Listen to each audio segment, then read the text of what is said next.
یوسف کو یا تو جان سے مار ڈالو یا کسی ملک میں پھینک آؤ، پھر ابا کی توجہ صرف تمہاری طرف ہو جائے گی اور اس کے بعد تم نیک لوگوں میں ہو جاؤ گے۔ یوسف نے کہا، تمہیں معلوم ہے کہ جب تم نادانی میں پھنسے ہوئے تھے تو تم نے یوسف اور اس کے بھائی کے ساتھ کیا کیا تھا؟ وہ بولے، کیا واقعی تم ہی یوسف ہو؟ انہوں نے کہا، ہاں میں یوسف ہوں، اور بن یامین کی طرف اشارہ کر کے کہنے لگے، یہ میرا بھائی ہے، اللہ نے ہم پر بڑا احسان کیا ہے۔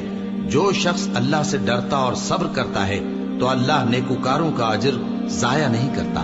وہ بولے، اللہ کی قسم، اللہ نے تم کو ہم پر فضیلت بخشی ہے اور بے شک ہم خطا کار تھے۔